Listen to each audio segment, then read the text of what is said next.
কেমন আছেন সবাই? আশা করছি ভালো আছেন। আজকে আমরা জব সিলেকশন মডেল টেস্ট আর্টের প্রশ্ন সমাধান নিয়ে হাজির হয়েছি।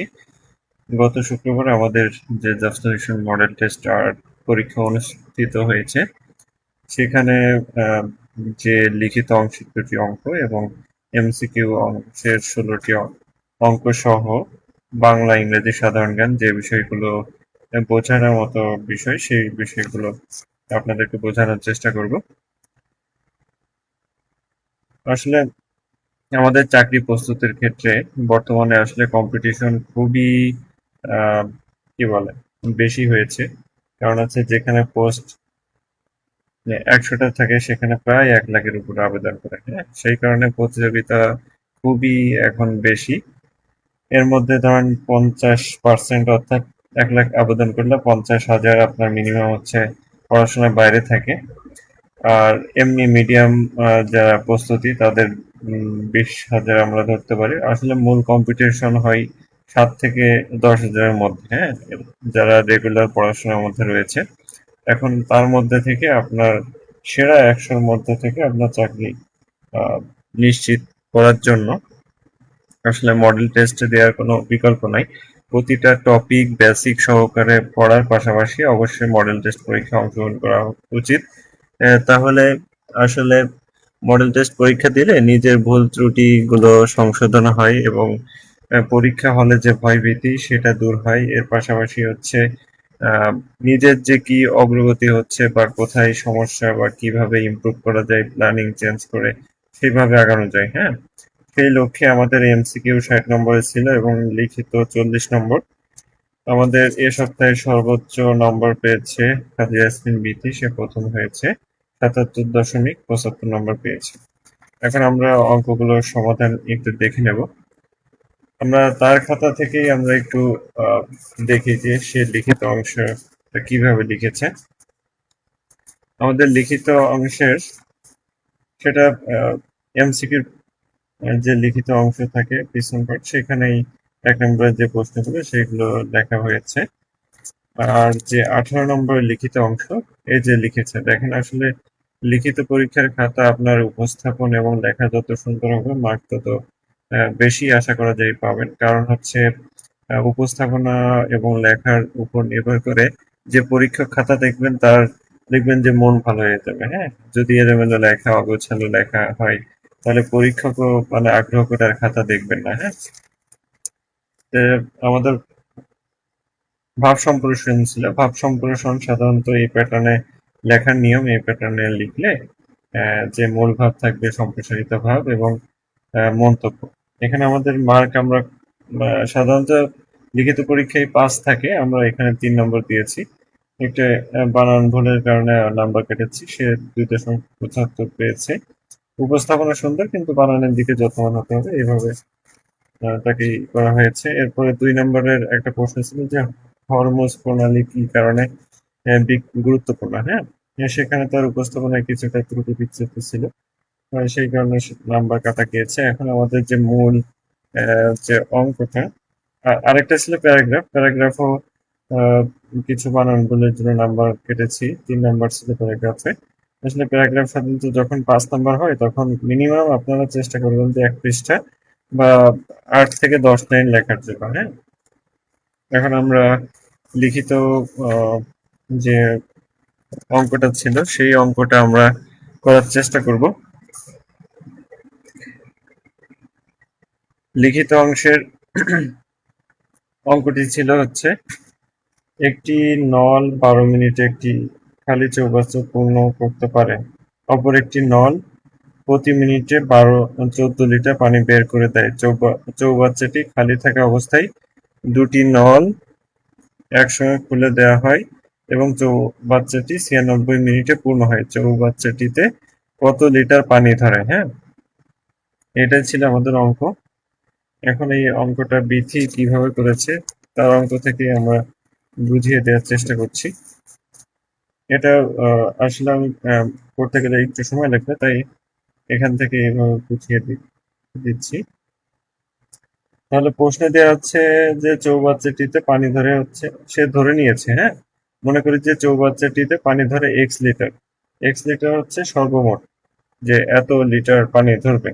এখন প্রথম শর্ত মতো আছে হচ্ছে যে একটি নল 12 মিনিটে একটি খালি চৌবাচ্চা পূর্ণ করে। হ্যাঁ, একটি নল, তাহলে প্রথম নল হচ্ছে 12 মিনিটে পূর্ণ করে এক্স লিটার। আসলে কথার মধ্যে একটু ভুল আছে।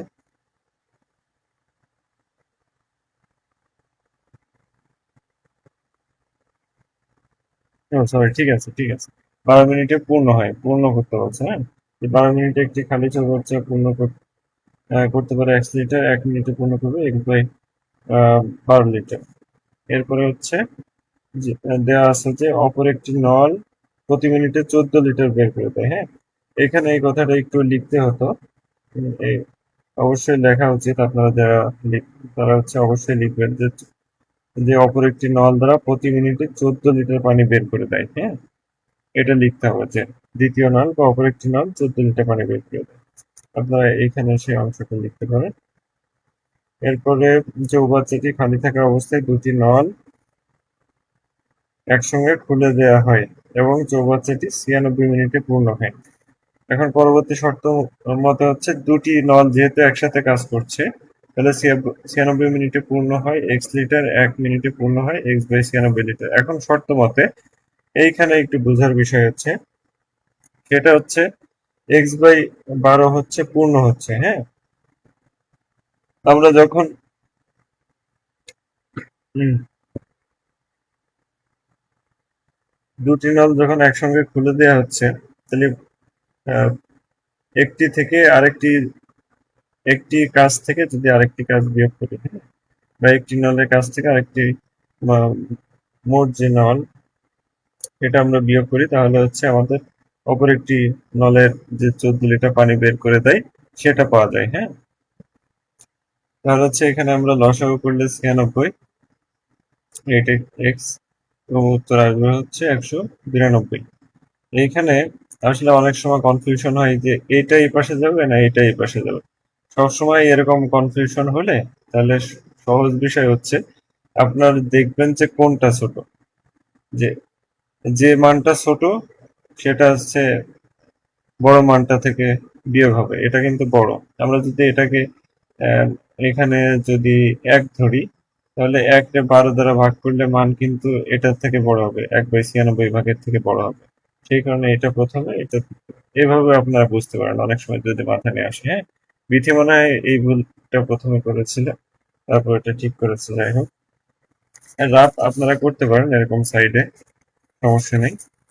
সে উত্তর লিখেছে অবশ্যই চৌবাচ্চাটিতে 192 লিটার পানি ধরে, এইভাবে উত্তর লিখতে হবে। হ্যাঁ, উত্তর লেখার কারণে অনেক সময় মার্ক দেয়। আরেকটি আমাদের অঙ্ক ছিল হচ্ছে একটি ঘরের মেঝের দৈর্ঘ্য 4 মিটার এবং প্রস্থ 3.5 মিটার, ঘরটির উচ্চতা 3 মিটার এবং এর দেয়াল পুরো 15 সেন্টিমিটার পুরু হলে, এর দেয়ালগুলো 15 সেন্টিমিটার পুরু হলে চার দেয়ালের আয়তন কত? এখানে চার দেয়ালের আয়তন বের করতে বলছে। তাহলে বিথিও যে করতে যে এই অঙ্কটা একটু জটিল, বোঝার ক্ষেত্রে একটু অসুবিধা হয়, সেই কারণে কোথাও একটু আটকে গেলে অঙ্কটি ভুল হওয়ার সম্ভাবনা বেশি। তবে আমার কাছে আমার 2024 সালে যখন আমি প্রস্তুতি নিতাম, তখন হচ্ছে আমি একটা নোট খাতা তৈরি করার চেষ্টা করেছি। সেই এই সেই নোট খাতা থেকে আপনাদেরকে বুঝিয়ে দেওয়ার চেষ্টা করছি। তাহলে দেয়া আছে হচ্ছে ঘরের দৈর্ঘ্য 4 মিটার, প্রস্থ 3.5 মিটার ও উচ্চতা 3 মিটার দেওয়া আছে। হ্যাঁ, এখন দেয়ালের পুরুত্ব 15.15 সেন্টিমিটার। হ্যাঁ, যেহেতু সবগুলো মিটারে আছে তাহলে পুরুত্বকে আমাদেরকে মিটারে বানাতে হবে। তাহলে 15কে 100 দ্বারা ভাগ করলে আমাদের মিটার হয়ে গেলে 0.15 মিটার। এবার আমাদের ঘরের আয়তন বের করতে হবে। আমরা আয়তন সমান জানি দৈর্ঘ্য প্রস্থ উচ্চতা, যেহেতু চার দেয়া আছে সেগুলোকে আমরা গুণ করলে এই যে দশমিক উঠাই দিয়ে কিন্তু এইভাবে 10 আমরা নিতে পারি। হ্যাঁ, তাহলে আমাদের কিন্তু সুবিধা হবে অঙ্ক করার ক্ষেত্রে। দশমিক উঠিয়ে আপনারা অঙ্ক করবেন তাহলে অনেক সুবিধা হবে। এরপরে 420 কে ভাগ করলে 42 ঘনমিটার হয়। আয়তন সবসময় ঘনমিটারে হবে। এরপরে আমরা দেওয়াল ছাড়া হচ্ছে ওইটা, হ্যাঁ, ঘরের আয়তন। এবার দেয়াল সহ ঘরের প্রস্থ হচ্ছে দেয়াল সহ ঘরের দৈর্ঘ্য হচ্ছে 4 ও সরি, ৪ এর সাথে ০.৫ এটা ২ বার যোগ হবে। এর কারণ কি আপনাদেরকে একটু আহ, ধারণা দেওয়ার চেষ্টা করি কোনটা দেওয়া দিতে পারি। বই, আমরা যে কোনো একটা বই নিই। আমরা যে কোনো একটা বই নিই, বই থেকে আমরা দেখতে পারি। এটা দেখেন, এই যে দেয়ালের কিন্তু এটা কিন্তু পুরুত্ব বলা হয়, হ্যাঁ, এটা হচ্ছে পুরুত্ব। তাহলে হচ্ছে এটা দৈর্ঘ্য আমরা ধরে নিই, এই দৈর্ঘ্য বরাবর দেয়ালের আমাদের কি বের করতে হবে, যে দেয়াল সহ ঘরের দৈর্ঘ্য। দেয়াল এই যে স্বাভাবিকভাবে যদি আমরা এটা উম, এইভাবে যদি আমরা খাড়া করে রাখি, তাহলে এইটা কিন্তু দেয়াল। হুম, আর এটা যদি দেয়াল হয়, তাহলে এই দৈর্ঘ্য বরাবর একটা দৈর্ঘ্য, আবার এই পাশেও দৈর্ঘ্য বরাবর একটা দৈর্ঘ্য, হ্যাঁ। তাহলে হচ্ছে দুইটা দৈর্ঘ্য হচ্ছে, তাহলে আগের যে দৈর্ঘ্য ছিল সেই দৈর্ঘ্যের সাথে দুইটা দৈর্ঘ্য যোগ করলে আমাদের দেয়াংশ ঘরের দৈর্ঘ্য বেরোলো। এরপরে দেয়াংশ ঘরের প্রস্থ, এই যে প্রস্থ কোণ বরাবর, আমরা যেহেতু এই বরাবর ধরছিলাম, এখন প্রস্থ আমরা এই বরাবর ধরি। এই পাশে একটা, এই পাশে একটা, তাহলে হচ্ছে দুইটা। দেয়াল সহ ঘরের প্রস্থ ৩.৫, এর সাথে দুইটা দেয়াল যোগ করা হলো পুরুত্ব, হ্যাঁ, সেই পুরুত্ব গুলো যোগ করা হচ্ছে। তাহলে হচ্ছে এই যে পুরুত্ব কিন্তু এই যে পুরুত্ব, হ্যাঁ, এটাকে পুরুত্ব বলা হয়। এরপর দেয়াল সহ ঘরের আয়তন, এই যে উচ্চতা দেয়া আছে, উচ্চতাই কিন্তু উচ্চতা দ্বারা যে আমরা দৈর্ঘ্য প্রস্থ পেলাম সেটা আমরা দশমিক উঠাই। এখানে একটা বিষয় যে ৪.৩০ অনেক সময় ধরলে মান কিন্তু সঠিক উত্তর অনেক সময় মেলে না। সেই ক্ষেত্রে হচ্ছে ৩ পরে শূন্য আপনারা বাদ দিতে পারেন, কারণ দশমিক পরে শূন্যর এভাবে মূল্যায়ন নাই। এরপর ৩.৮, এটাও আমি এই কারণে উত্তরটা সঠিক রাখার জন্য এভাবে করেছি। এরপরে যে দেয়াল সহ ঘরের আয়তন পেলাম, আর আগের যে ঘরের আয়তন পেয়েছি, সেটা আমরা যদি বিয়োগ করে দিই তাহলে আমরা দেয়ালের আয়তন পেয়ে গেলাম, হ্যাঁ, ৭.০২। এটাই ছিল এই অঙ্কের ইয়ে। এরপরে আমরা আর কি কি আছে,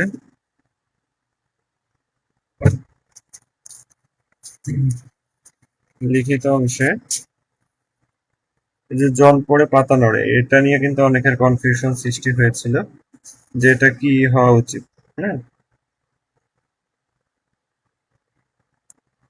জল পড়ে পাতা নড়ে, এখানে কর্তায় শূন্য হওয়ার উদ্দেশ্য হচ্ছে কে নড়ে, জল পড়ে কে নড়ে। কে দ্বারা যখন প্রশ্ন করা হয় তখন হচ্ছে কর্তা পাওয়া যায়, তাহলে কর্তায় শূন্য। এরপরে ক্ষুধা প্লাস ঋত সন্ধি বিচ্ছেদ, প্রত্যুৎপন্নমতি। এরপরে the patient died after the doctor had come, এর বাংলা অনুবাদ কি? ডাক্তার আসার পর রোগী মারা গেল। এই বিষয়টা আপনারা অবশ্যই খেয়াল করবেন। এই যে আপনাদেরকে একটু মার্কিং করে দেখাই, এটা অনেক সময় কনফিউশন লেগে যায়, সেক্ষেত্রে আপনাদের কি করা উচিত, যে the patient died after the doctor had came, হ্যাঁ, এটা আপনারা কিভাবে কোন কাজটা আগে ঘটলো কোন কাজটা পরে ঘটলো এটা খেয়াল রাখবেন। এটা সবসময় আমি চিন্তা করতাম কি, যে আফটারের পরে কি আছে, যে after the doctor had come, মানে ডক্টর আসার পরে রোগী মারা গেল, হ্যাঁ। তখন হচ্ছে এই উল্টো সাইড থেকে হচ্ছে অনুবাদ করবেন আপনারা। এই সাইড থেকে যখন আফটার থাকবে তখন এই সাইড থেকে অনুবাদ করবেন, আর যখন বিফোর থাকবে এই সাইড থেকে অনুবাদ করবেন, তাহলে আপনাদের মিলবে, হ্যাঁ। তাহলে এই সাইড থেকে অনুবাদ করলে দ্য ডক্টর হ্যাড ক্যাম, ডাক্তার আসার পর রোগী মারা গেল, এইভাবে আপনারা মনে রাখতে পারেন, হ্যাঁ। এটা আসলে কনফিউশন একটা প্রশ্ন, যে অনেক সময় উল্টে যায়। অনেক সময় লেখে যে আহ, রোগী মারা যাওয়ার পরে ডাক্তার আসলো, হ্যাঁ, এরকম উল্টে যায়। এরপরে শরতের শেষে সুষমার বন্ধু কর্মে যায় ক্লান্তি নাই অক্লান্ত কর্মী, পঙ্কে জন্মে দেওয়া উপপাদ্য সমাস, এবার দুটি নিত্য স্ত্রীবাচক শব্দ লিখুন, সতীন পিতাপা সৎমা। এই যে ভাব সম্প্রসারণ দিয়েছিলাম ৩ নম্বর। Have you ever been to Cox's Bazar, Bangla অনুবাদ, তুমি কি কখনো কক্সবাজার গিয়েছো? এরপরে হচ্ছে do not laugh at the poor, passive form করতে হবে লেট নট। এই যে যদি ইম্পারেটিভ সেন্টেন্সের প্যাসিভ হয় আর যদি নট থাকে তাহলে লেটের পরে নট হবে, তারপরে অবজেক্ট যেটা থাকে তারপর বি লাস্ট। আর গ্রুপ ভার্ব সবসময় ওর সাথে থাকবে, গ্রুপ ভার্ব কখনো চেঞ্জ হয় না, হ্যাঁ। এটা খেয়াল রাখবেন, অনেক সময় এই যে গ্রুপ ভাগ থাকে ওইটা ওর সাথে রাখবেন।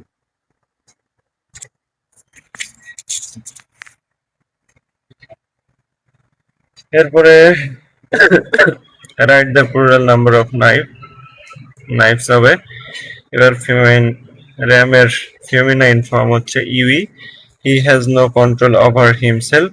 নাচতে না জানলে উঠান বাঁকা। A bad workman quarrels. এটা অনেকে ভুল করেছিলেন, এখানে কিন্তু অবশ্যই এস দিতে হবে। এস না দিলে এটা কিন্তু ভুল হওয়ার সম্ভাবনা বেশি থাকে। এরপরে English is a famous nation. এইখানে সেন্টেন্স কারেকশন, এই যে English is a famous nation, এটার এখানে কি বুঝিয়েছে? ইংলিশ হচ্ছে জাতি বুঝিয়েছে, এই জন্য দা ইংলিশ হবে। আর জাতি যেহেতু প্লুরাল ভার্ব, তখন হচ্ছে আর হবে। Tea is more popular drink. Tea is sorry most popular drink, comparative করতে হবে। Tea is more popular than any other drink. তারপরে কাম রাউন্ড মানে আরেক লাভ করা। অ্যাকোমোডেশন। তারপরে এই যে 4IR মানে ফোর্থ ইন্ডাস্ট্রিয়াল রিভলিউশন, অঙ্ক দুইটা চলে গেল। এখানে দেওয়া হয়েছিল যে হরমোজ প্রণালী কেন গুরুত্বপূর্ণ। ওয়াইম্যাক্স এর পূর্ণরূপ হবে হচ্ছে ওয়ার্ল্ড ওয়াইড ইন্টেরোপেরাবিলিটি। এই বানানটা অনেকে ভুল করে, হ্যাঁ এটা খেয়াল রাখবেন। For microwave access. ইউএনএইচসিআর এর পূর্ণরূপ ইউনাইটেড নেশন হাই কমিশনার। এই যে ডাবল এম, এই বানানগুলো কিন্তু ভুল হলে নম্বর কাটা। ফর রিফিউজ দিস, সদর দপ্তর জেনেভা। এরপর রূপপুর পারমাণবিক বিদ্যুৎ কেন্দ্র প্রথম মতো ফুয়েল লোডিং শুরু হয় 28 এপ্রিল 2026। এরপরে প্রথম বাংলাদেশি হিসেবে টেস্ট চ্যাম্পিয়নশিপে 2000 রান পূর্ণ করেন কে? লিটন দাস। এখন আমরা এমসিকিউর ম্যাথে চলে যাই। যে শিক্ষা সফরে যাওয়ার জন্য 2400 টাকা বাস ভাড়া করা হলো এবং প্রত্যেক ছাত্রছাত্রী সমান ভাড়া বহন করবে, ঠিক হলো? এখন অতিরিক্ত 10 জন, আমরা যদি একজন ধরি যে একজন ছাত্রছাত্রী, তাহলে অতিরিক্ত 10 জন ছাত্রছাত্রী প্রতিজনের ভাড়া 8 টাকা কমে গেল। বাসে কতজন ছাত্রছাত্রী গিয়েছিল? এখানে এখানে উত্তরটা ভুল আছে, উত্তর হবে এটা 60 জন। এটাকে কিভাবে করেছে? সময়ের সেভ করার জন্য আমি বইয়ের সহায়তা নিচ্ছি। আসলে লিখে করতে গেলে অনেক সময় লাগবে, সেই কারণে আমরা বই থেকে একটু হেল্প নিয়ে নিয়ে বোঝানোর চেষ্টা করছি। ধরি প্রথমে ছাত্রছাত্রীর সংখ্যা ছিল একজন, হ্যাঁ। এখন মাথা পিছু ভাড়া হচ্ছে, আমরা যে মোট টাকা আছে, যে মোট ছাত্রছাত্রী, সেটা দ্বারা যদি ভাগ করি তাহলে হচ্ছে মোট মাথা পিছু ভাড়া আমরা পেয়ে যাবো, হ্যাঁ। মানে মাথা পিছু প্রত্যেকের ভাড়া হচ্ছে পেয়ে যাবো। এরপরে প্রশ্ন আবার বলা আছে যে 10 জন বেশি যাওয়ায় সংখ্যা হয় হচ্ছে x+10। 10 জন বেশি গেছে, তাহলে ওই আগের যে ছিল তার সাথে আবার 10 যোগ হবে। এরপরে তখন মাথা পিছু ভাড়া হবে হচ্ছে 2400/x+10। এরপরে প্রশ্ন মতে বলেছে কি যে 10 জন অতিরিক্ত ছাত্রছাত্রী যাওয়ায় প্রতিজনের ভাড়া 8 টাকা কমে গেল। এখন এইখানে বড় কি হবে? এইখানে একটা বোঝার বিষয় আছে, যেটা বড় সেটা আগে যাবে আর যেটা ছোট সেটা পরে আসবে। যেহেতু ছাত্রছাত্রীর সংখ্যা এখানে ধরলাম যে 50 আর পরে হলো 10, তাহলে 60 জন হলো। 2400 ভাগ দিলে যেটা আসবে সেটার থেকে 50 দ্বারা 2400 বাদ দিলে সেটা বড় হবে, এই কারণে এটা আগে। এটা বুঝতে হবে, এই সেন্সটা থাকলে আপনার অনেক সময় কাটাকাটিতে ভুল হবে না, হ্যাঁ। এরপরে আমরা 8 দ্বারা সব পক্ষকে ভাগ করলে 300x মাইনাস এটা আসবে। এরপর আমরা লসাগু করলাম, লসাগু করে বসিয়ে আমরা শেষ পর্যন্ত কি পেলাম? x এর মান 50। কিন্তু এখানে আরেকটু কথা লেখার প্রয়োজন ছিল, সেটা হচ্ছে যে x এর মান বা ছাত্রছাত্রীর সংখ্যা কখনো ঋণাত্মক হতে পারে না। আমরা দেখানোর চেষ্টা করি।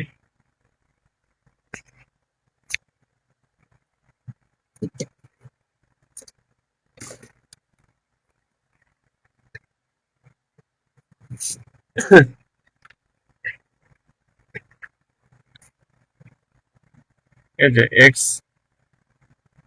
প্লাস যদি 60 হয়, এখানে যেহেতু শূন্য তাহলে এখানে শূন্য এক্স ইকুয়াল টু -60। এই যে 60 কখনো এক্স এর মান কখনো ঋণাত্মক হতে পারে না, বা ছাত্রছাত্রীর সংখ্যা ঋণাত্মক হতে পারে না। লিখিত পরীক্ষার সময় ওই কথাটা এখানে লেখা উচিত। হ্যাঁ, আর যখন আপনারা অঙ্ক করবেন তখন হচ্ছে পুরো বিস্তারিত জেনে করবেন, তাহলে এমসিকিউ রিটেন দুইটাই কভার হবে, কোনোটাতেই আর আটকাবেন না। হ্যাঁ, তাহলে এরপরে আমাদের বাসে কতজন ছাত্রছাত্রী গিয়েছিল, যে পরবর্তীতে যখন আমরা x+10 সংখ্যক, তখন হচ্ছে 50-এর সাথে আরো 10 যোগ হলে 60 জন হবে। এটা হচ্ছে আমাদের উত্তর। এটা গেল। এরপরে আমাদের পরবর্তী প্রশ্ন হচ্ছে 72 সংখ্যাটির মোট ভাজক আছে কতগুলো। হ্যাঁ, এটার আমরা কি করতে পারি, এই অঙ্কটা আমরা লসাগু স্টাইলে করতে পারি, যে 2 দ্বারা আমরা ভাগ করি। 36, 2 দ্বারা 18, 2, 9, 3, 3। তাহলে এটাকে আমরা কি লিখতে পারি, 2 টু দি পাওয়ার 3 গুণ 3 টু দি 3 স্কয়ার। এখন এই 72 সংখ্যাটি মোট ভাজক সংখ্যা নির্ণয়ের ক্ষেত্রে এই যে পাওয়ার, এই পাওয়ারের সাথে এক্সট্রা এক যোগ হবে, তখন আমাদের কি দাঁড়াবে, 4 ইন্টু 3। এই যে 12, এই 12 হচ্ছে আমাদের ভাজক সংখ্যা। এই সিস্টেমে আপনারা শর্টকাট এমসিকিউ এর জন্য বের করতে পারবেন। এরপরে হচ্ছে উৎপাদকের বিশ্লেষণ। এটা তো মিডিল টার্মের নিয়ম অনুযায়ী যে উৎপাদকের বিশ্লেষণ, এটা আমরা তাহলে করি। 3x², আসলে এমসিকিউ অংশটা একটু সহজ ছিল। তাহলে 3 10 30 যদি হয়, তাহলে 5 ছক 30 আমরা সহজেই করতে পারি, যে 5x10, তাহলে 3x কমন নিলাম, x+6, 5x, সরি এখানে 2 হবে, এখানে 2। তাহলে আমাদের উত্তর দাঁড়ালো x+2, 3x-5। এখন আমরা উত্তর মিলিয়ে দেখি, তাহলে উত্তর হচ্ছে x+2, 3x-5। এক সহজ অঙ্ক।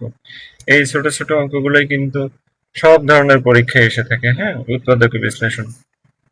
এর পরবর্তী হচ্ছে 5টি ঘন্টা একত্রে বেজে যথাক্রমে 3, 6, 9, 12, 15 সেকেন্ড অন্তর বাজতে লাগলো, কতক্ষণ পর ঘন্টাগুলো পুনরায় হবে। এটা একদম সহজ অঙ্ক, এটা হচ্ছে ডাইরেক্ট লসাগু হবে। হ্যাঁ, লসাগু হয়ে এই যে আপনারা এইভাবে লসাগু করবেন। আমরা 2 দ্বারা কি করি, লসাগুর নিয়ম হচ্ছে কমপক্ষে 2টার মধ্যে 2 দ্বারা ভাগ হতে হবে। হ্যাঁ, তাহলে 3, 9, 6, 15। এখন আমরা 3 দ্বারা ভাগ করি, 1, 1, 3, 2, 5।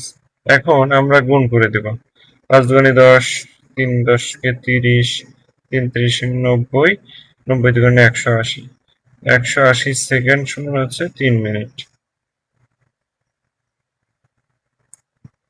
এটাই হচ্ছে আমাদের উত্তর। এই দেখেন 3 মিনিট, এটা সেকেন্ড ছিল, তাহলে 180 সেকেন্ড 3 মিনিট। সহজ না? আসলে অঙ্ক আপনি যত প্র্যাকটিস করবেন তত সহজ মনে হবে। পরবর্তী অঙ্ক ছিল হচ্ছে আমাদের যে x+y=8, x-y=6 হলে x²y² মান কত। আমরা জানি 2x² + y² সূত্র হচ্ছে x+y² + x-y²। এখন এটাকে সূত্রে ফেলানোর জন্য 2 যদি ওই পাশে যায় তাহলে হাফ হয়ে যায় না, তাহলে থাকে x+2² + x-y²। এখন আমরা মান বসিয়ে দিই। এখানে মান ছিল হচ্ছে 8² +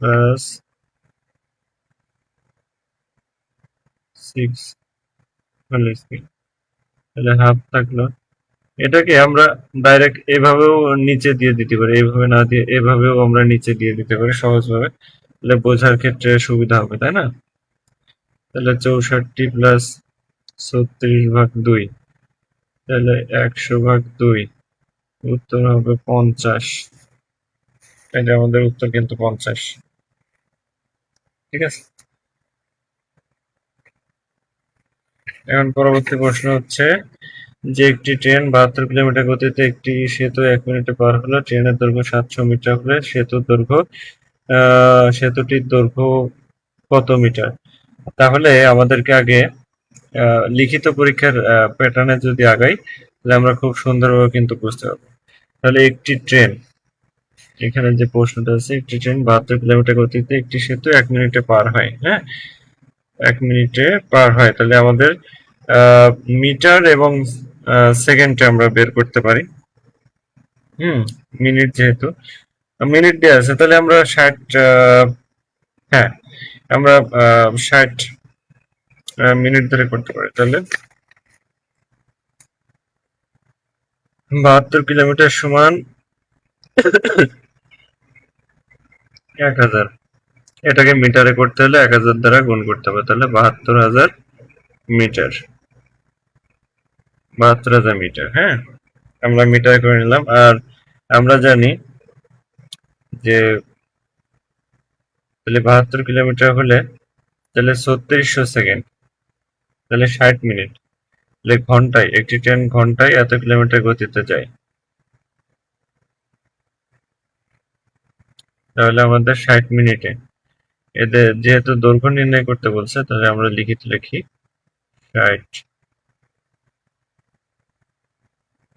60 মিনিটে সংক্ষেপে লিখলাম যে সেতুটি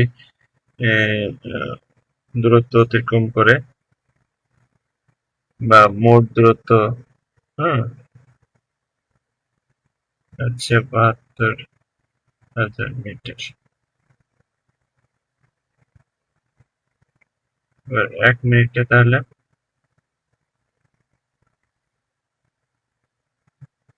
72 × 60, এটা কাটা 6 × 72, 1200। এবার আমাদের বের করতে বলছে কি, যে ট্রেনের দৈর্ঘ্য 700 মিটার হলে সেতুটা, এটা হচ্ছে টোটাল দূরত্ব ট্রেন এবং সেতু একসাথে, তাহলে 1200 থেকে 700 যদি আমরা বিয়োগ করি, তাহলে থাকবে 500 মিটার। এটাই হচ্ছে সেতুর দূরত্ব। এটা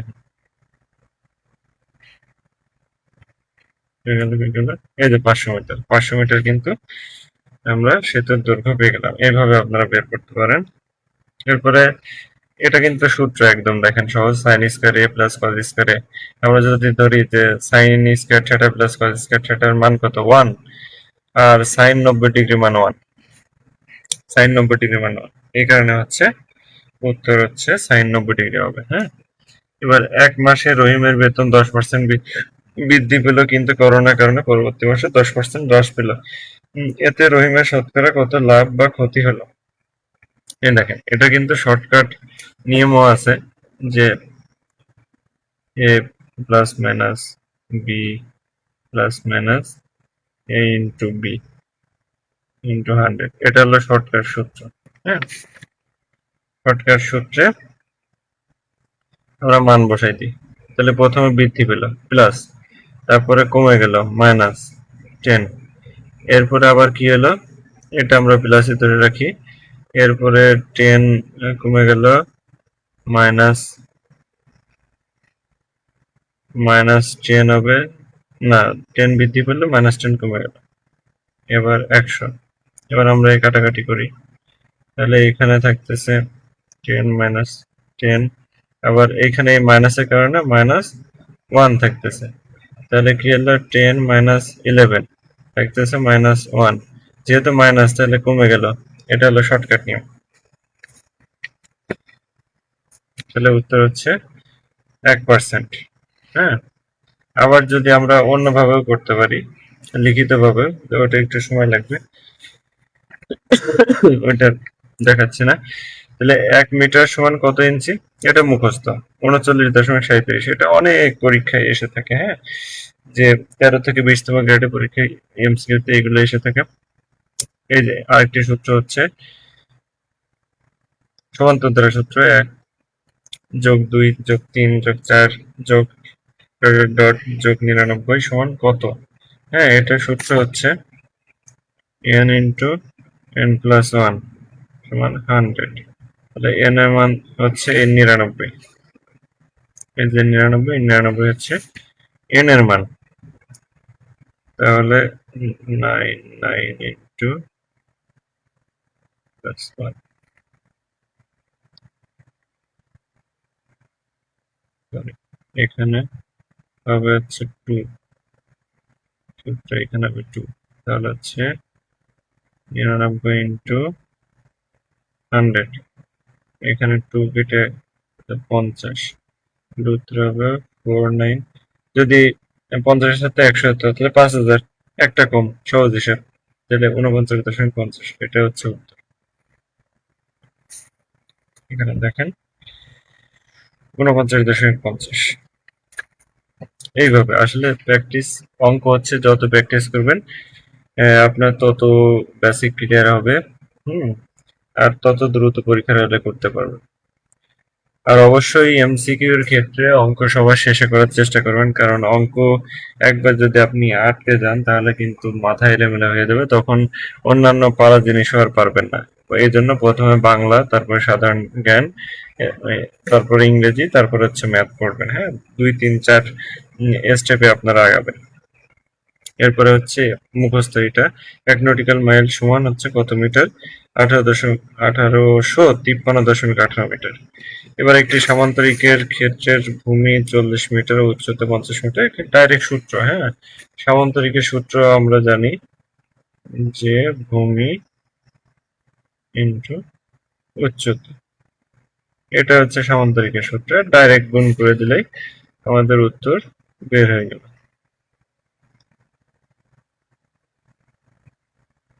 আসলে ইংলিশে লেখে প্র্যাকটিস করতে করতে এটা স্বাচ্ছন্দ্য বোধ মনে হয়। তাহলে 2000 বর্গমিটার। অবশ্যই এমসিকিউতে দেখবেন বা লিখিতের সময় যদি শুধু মিটার লেখেন তাহলে উত্তর ভুল।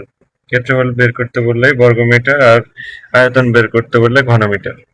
এটা অবশ্যই খেয়াল রাখবেন, এটা কিন্তু অনেক কনফিউশন তৈরি হয় এবং ভুল হওয়ার সম্ভাবনা বেশি থাকে। এর পরবর্তী প্রশ্ন দেওয়া আছে যে বার্ষিক 10% সরল মুনাফায় 1200 টাকা, 4 বছরের সরল মুনাফা কত? হ্যাঁ, এটা ডাইরেক্ট অঙ্কর সূত্র বসিয়ে দিলে হয়ে যায় যে আই ইকুয়াল টু পিএনআর।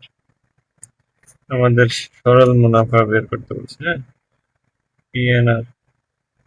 এখানে পিএনআর এভাবে দিতে পারেন। এখন আর হচ্ছে যেহেতু সরকার সরল মুনাফার হার, তাহলে আসল হচ্ছে দেওয়া আছে 1200 ধরলাম। তারপরে কি আছে, এন হচ্ছে সময় 4, এরপরে দেওয়া আছে 10%, তাহলে 10% জন্য 100, এই কাটা, তাহলে 480। এটা হচ্ছে উত্তর। দেখেন একদম সূত্র জানা থাকলে আপনি কত সহজে করতে পারবেন। পরীক্ষার হলে মনে হতে পারে যে অঙ্কগুলো কঠিন, কিন্তু অঙ্কগুলো সহজ।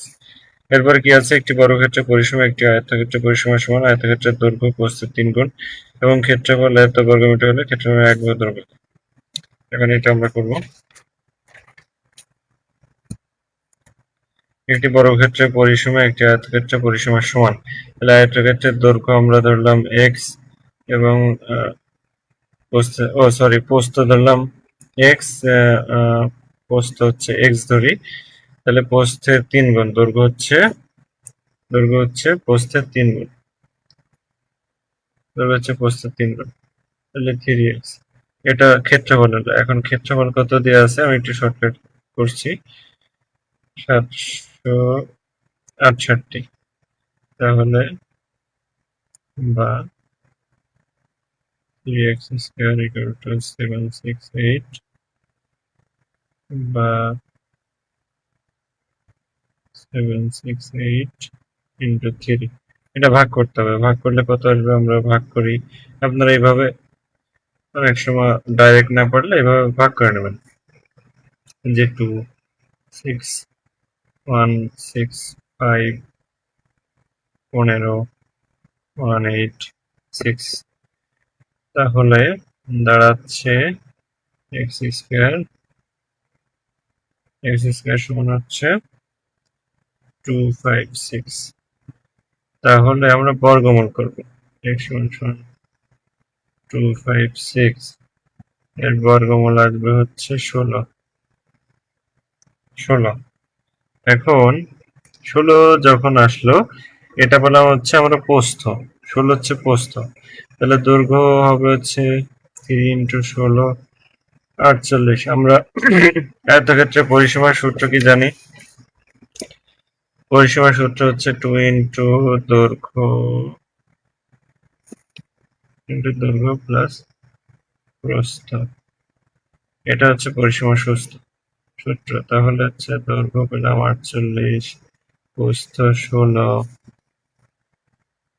তাহলে হবে হচ্ছে 2 ইন্টু 64 128। এটা হচ্ছে আয়তক্ষেত্রের পরিসীমা। প্রশ্নে বলা হয়েছে যে আয়তক্ষেত্রের পরিসীমাই হচ্ছে বর্গক্ষেত্রের পরিসীমা। হ্যাঁ, তাহলে এটা যদি বর্গক্ষেত্রের পরিসীমা হয়, তাহলে বর্গক্ষেত্রটি এক বাহুর দৈর্ঘ্য কত? তাহলে আমরা জানি বর্গক্ষেত্রের পরিসীমা হচ্ছে 4a। 4a সমান হচ্ছে 128, তাহলে a সমান হচ্ছে 128/4, উত্তর হবে 32। এটা হচ্ছে উত্তর।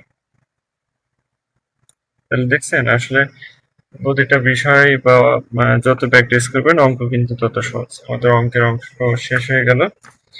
এরপরে আমরা দেখি যে আর বোঝানোর মতো কিছু আছে কিনা। এরপরে বাংলা সাহিত্যের আদি কবি ছিল লুইপা, প্রাচীনতম বাঙালি মুসলিম কবি শাহ মোহাম্মদ শফীর, সাতসাগরের মাঝি কাব্যগ্রন্থ ফররুখ আহমেদ, বাংলা প্রথম সাময়িক পত্র দিগদর্শন। রুডিমেন্টারি শব্দটির অর্থ প্রাথমিক। আসলে দেখেন আমি যখন প্রশ্ন করি এই সাইডে এগুলো দিয়েছি, এর উদ্দেশ্য হচ্ছে আপনি যখন পরবর্তীতে পরীক্ষা দিয়ে বাসায় মিলাবেন, হ্যাঁ, তখন হচ্ছে আপনারা বুঝতে পারবেন যে এটা কোথা থেকে প্রশ্ন হয়েছে। আর এই প্রশ্নগুলো যখন আপনি পারবেন তখন কিন্তু আপনার কনফিডেন্স কাজ করবে যে এই আমি তো বিসিএস এর প্রশ্ন পেরে গেছি। হ্যাঁ, বিসিএস কে আমরা কঠিন মনে করি না, যে বাংলাদেশের সর্বোচ্চ সম্মানজনক পেশা হচ্ছে বিসিএস ক্যাডার। হ্যাঁ, তো সেই প্রশ্ন যখন পারবেন তখন কনফিডেন্স কাজ করবে। হ্যাঁ, এই কারণে হচ্ছে সাইডে আমি এইগুলো দিয়েছি যে কোথা থেকে প্রশ্ন দিলাম বা কি ধরনের প্রশ্ন হচ্ছে। হ্যাঁ, এটা একটা ধারণার জন্য। এরপর হচ্ছে নিপাতন সিদ্ধ ব্যঞ্জন সন্ধি একাদশ, কোন বানানটি শুদ্ধ কথোপকথন, নিচে কোনটি রূপক কর্মধারয় সমাসের উদাহরণ প্রধান হল, বাংলা ভাষার মূল উৎস বৈদিক ভাষা। এই যে আমার সাথে যে এই ক্লাসটা যারা করবেন মিনিমাম তো 100টা প্রশ্ন আপনাদের পড়া হয়ে গেল। হ্যাঁ, এটাও কিন্তু একটা উপকার। এই 100 প্রশ্ন থেকে দেখবেন যে আমি যে কোনো চাকরি পরীক্ষায় 4-5টা পেয়ে গেছে, তখন আসলে ভাল লাগবে, আমারও ভাল লাগবে, আপনাদেরও ভাল লাগবে যে আসলে এটা উপকৃত হচ্ছেন। এই জন্য সবার জন্য উন্মুক্ত করে দিয়েছি। এরপর শিশুগণ দেয় মন নিজ নিজ পাঠে, এটা হচ্ছে অধিকরণে সপ্তমী। এই অধিকরণে সপ্তমী কেন হলো? আমরা জানি যে স্থান বা কোনো বিষয় যখন বোঝায় তখন হচ্ছে অধিকরণ হয়, আর সপ্তমী হওয়ার উদ্দেশ্য হচ্ছে পাঠে ইয়ে যখন হয়েছে এ বিভক্তি তখন এটা সপ্তমী। হ্যাঁ, এরপরে বিভাবরী এর সমার্থক শব্দ রাত। কর্নেল প্রভা কাব্যগ্রন্থটি কে লিখেছেন? ইসমাইল হাসান সিরাজি। কোনটি তদ্বিপত্রের উদাহরণ? হাত যোগ ল হাতল। মৃন্ময়ী রবীন্দ্রনাথ ঠাকুরের কোন ছোট গল্পের নায়িকা? সমাপ্তি। এই যে প্যাটার্নের প্রশ্নগুলো এখানে দিয়েছে এগুলো কিন্তু এই প্যাটার্নের প্রশ্নগুলোই বিভিন্ন চাকরি পরীক্ষায় আসে, এই জন্য প্রতিটা প্যাটার্ন থেকে আমি বা টপিক থেকে দেওয়ার চেষ্টা করেছি। এরপরে ইংরেজিতে আমরা চলে আসি। Which of the following is a masculine gender stage? Stage হচ্ছে হরিণ হরিণী, এর হচ্ছে ফেমিনিন হচ্ছে হিন্ট, হচ্ছে হিন্ট। হিন্ট।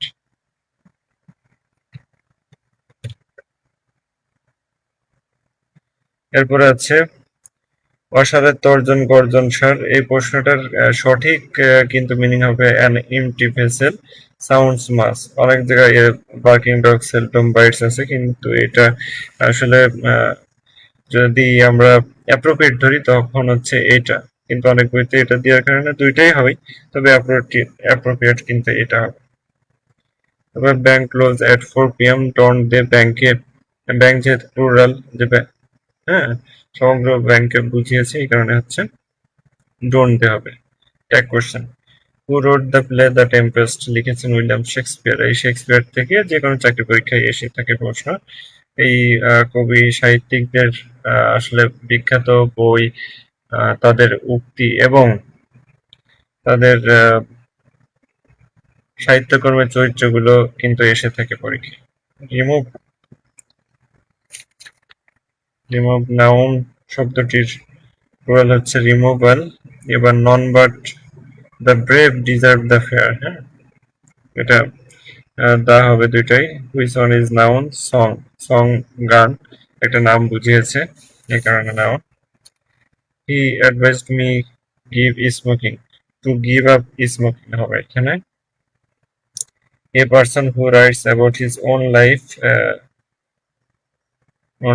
এখানে রাইটস দরকার না, writes about his own life. হ্যাঁ, তখন হচ্ছে অ্যান অটোবায়োগ্রাফি। হ্যাঁ, নিজের জীবনী নিয়ে যে লেখে তাকে সেটাকে অটোবায়োগ্রাফি বলা হয়। তারপরে নেভার টেল এ লাই, এর প্যাসিভ হবে let a lie never be told. আরেকটা হয় যে let let not a lie ever be told. হ্যাঁ, দুইটাই রাইট। তারপরে who is the author of A Farewell to Arms? Ernest Hemingway. Assertive করতে হবে who does not like a rose, everyone likes a rose. Who does not, হ্যাঁ, এর পরিবর্তে everyone হবে এবং লাইকস এ রোজ। এভরিওয়ান যেহেতু singular, এই কারণে likes. Rizvi request Rini telephone to attend the meeting, over telephone to attend a meeting, মানে সে ফোনে কথা বলছে, তখন যদি আহ, কথা চলমান থাকে বা হয় তখন হচ্ছে ওভার হবে। হ্যাঁ, এরপর স্ট্যাগফ্লেশন মিন্স অর্থ হচ্ছে ইকোনমিক স্লোডাউন, এটা হচ্ছে মূল্যস্ফীতি। স্ট্যাগফ্লেশন অর্থ হচ্ছে মূল্যস্ফীতি, এই কারণে এর ইংরেজি অর্থ হবে economic slowdown. I cannot dash to pay such high prices, এটা হবে হচ্ছে অ্যাফোর্ড, আমি এই মূল্য বহন করতে ব্যর্থ হচ্ছি বা পারি না, এরকম অর্থ বোঝানোর ক্ষেত্রে অ্যাফোর্ড হচ্ছে। এটা আমাদের গেল ইংরেজি শেষ। এবার সাধারণ জ্ঞানের দিকে আমরা দেখি কি আছে সাধারণ জ্ঞানে। যে ঢাকা বিশ্ববিদ্যালয় কত সালে প্রতিষ্ঠিত হয়? 1921 সালে। তারপর সংবিধানের কোন অনুচ্ছেদে রাষ্ট্র ও গণজীবনে সর্বস্তরের নারী পুরুষের সমান অধিকার লাভ করে? 28-2 অনুচ্ছেদে। এই সংবিধান নিয়ে কিন্তু অনেক প্রশ্ন আসে। বাংলাদেশের সর্বোচ্চ আইন কিন্তু সংবিধান। হ্যাঁ, সংবিধানের উপরে আর কোনো আইন নাই, সেই কারণে এই সংবিধান থেকে সবসময় প্রশ্ন এসে থাকে। বিষয়গুলো দেখবেন যে সংবিধানে কয়টা অনুচ্ছেদ আছে, কতবার সংশোধনী হয়েছে, হ্যাঁ, ইতিহাস, সংবিধানের ইতিহাস, এই বিষয়গুলো জানা উচিত। তারপর বিলিরুবিন তৈরি হয় হচ্ছে যকৃতে। বাংলাদেশ ওআইসি এর সদস্য পদ লাভ করে 1974 সালে। 1974 সালে। এবার মালয়েশিয়ার মুদ্রার নাম রিঙ্গিত। এশিয়া আফ্রিকা মহাদেশকে পৃথক করেছে বাবেল মানদেব প্রণালী। বাংলাদেশের প্রথম জাতীয় সংসদ নির্বাচন হয় 7 মার্চ 1973। বাংলাদেশে প্রথম ভ্যাট চালু হয় 1 জুলাই 1991। ভিটামিন ডি এর অভাবে কোন রোগ হয়? রিকেটস রোগ হয়। জাতিসংঘ ঘোষিত বিশ্ব অটিস্টিক সচেতনতা দিবস পালিত হয় 2 এপ্রিল। বাধ্যতামূলক প্রাথমিক শিক্ষা আইন পাস হয় কত সালে? 1990 সালে। ফুটবল বিশ্বকাপ 2026-এর অফিসিয়াল বলের নাম কি? ট্রায়ান্ডা। যেহেতু ফুটবল বিশ্বকাপ অলরেডি শুরু হয়ে গেছে, সেই কারণে বিশ্বকাপ সম্পর্কিত প্রশ্ন আগামী লিখিত এমসিকিউ দুইটাতেই থাকবে। আর যাদের কম্পিউটার রিলেটেড পরীক্ষা থাকে তাদের কিন্তু কম্পিউটার সম্পর্কিত প্রশ্ন থাকে, সেটাও দিয়েছি। যে আর্টিফিশিয়াল ইন্টেলিজেন্স ধারণাটি জন ম্যাকার্থি। কম্পিউটার স্থায়ী স্মৃতিশক্তিকে কি বলে? রম। মোটামুটি এই ছিল আমাদের জব সিলেকশন মডেল টেস্ট আর্টের প্রশ্ন সমাধান। আহ, আসলে আমি খুব একজন এক্সপার্ট লোক নই, তারপরেও আমার ক্ষুদ্র জ্ঞান থেকে আপনাদের কে বোঝানোর চেষ্টা করেছি। সে কারণে ভুল ত্রুটি ক্ষমা সুন্দর দেখার জন্য বিনীত অনুরোধ জানাচ্ছি। আপনাদেরকে পরামর্শ থাকবে যে আপনারা যত বেশি পারেন তত বেশি নিয়মিত পড়াশোনার পাশাপাশি যে আপনার কতটুকু যোগ্যতা বা দক্ষতা যাচাইয়ের জন্য নিয়মিত মডেল টেস্ট পরীক্ষায় অংশগ্রহণ করা উচিত। হ্যাঁ, সেটা যে কোনো মডেল টেস্ট হতে পারে, সেটা কোচিং হতে পারে, অনলাইনে হতে পারে। তবে আমার পরামর্শ থাকবে আপনারা সশরীরে যে কোনো একটা কোচিং সেন্টার হোক বা যে কোনো একটা প্ল্যাটফর্ম হোক, আপনারা সেখানে পরীক্ষা দিয়ে নিজেদের অবস্থান যাচাই করবেন। হ্যাঁ, সেই কারণেই আমার একটা ক্ষুদ্র বা প্রচেষ্টা যে সকলের যাতে উপকার হয়। আমার এই মডেল টেস্ট পরীক্ষা কোর্স চলমান থাকবে। আমরা প্রায় 30টি মডেল টেস্ট পরীক্ষার নেওয়ার চিন্তা ভাবনা রয়েছে। এই মডেল টেস্টে বিসিএস প্রাইমারি নিবন্ধন সহ গত 1.5 বছরের যে এমসিকিউ লিখিত ছিল সেগুলো শেষ হবে 2বার রিভিশন সহ। হ্যাঁ, আর ফাইনালি 5টা মডেল টেস্ট হবে, যে এমসিকিউ রিটেন মিলিয়ে। আর আমাদের তো নিয়মিত থাকে যে পরীক্ষা শেষে আমরা একটা টপিক দিই, ভাইবা টপিক। সেই টপিকের বক্তব্য উপস্থান করতে হবে। তাহলে হচ্ছে কি, একের ভিতরে আপনার সবগুলো কভার হচ্ছে, এমসিকিউ, লিখিত এবং ভাইবার, যাতে সবভাবে আপনারা প্রস্তুত থাকেন, কোথাও যাতে না আটকান। এই প্রচেষ্টা চলমান, এবং এর পাশাপাশি কম্পিউটার যেহেতু আমার এক্সপিরিয়েন্স রয়েছে এবং আল্লাহর রহমতে 2টা চাকরি পেয়েছি, আহ, দ্বিতীয় দ্বিতীয় চাকরিতে এখন বর্তমানে কর্মরত। সে কারণে কম্পিউটার কিভাবে পাস করতে হয় সে সম্পর্কেও আপনাদেরকে ভিডিও টিউটোরিয়াল দিয়েছি এবং আগামীতে পরামর্শ দেওয়ার চেষ্টা করব। সকলকে সকলের সুস্থতা কামনা করছি, এবং সকলে সৃষ্টিকর্তা যাতে সকলকে দ্রুত চাকরির ব্যবস্থা করে দেন, কারণ আমাদের এত পরিশ্রম সবকিছুই একটা সুন্দর চাকরির কারণে। এই বর্তমানে এই আর কিছুদিন পরে যখন পে স্কেল দিয়ে দেবে তখন কিন্তু, আমি আগেও বলেছিলাম যে 2 মাস আগে, যে পে স্কেল দিলে সরকারি চাকরি সোনার হরিণ থেকে ডায়মন্ড হরিণ হয়ে যাবে, সেটাই কিন্তু বাস্তবায়ন হতে চলেছে। যাই হোক, সকলের প্রতি অনেক দোয়া এবং শুভকামনা রইল। আসসালামু আলাইকুম, সকলে ভালো থাকবেন, সুস্থ থাকবেন, আল্লাহ হাফিজ।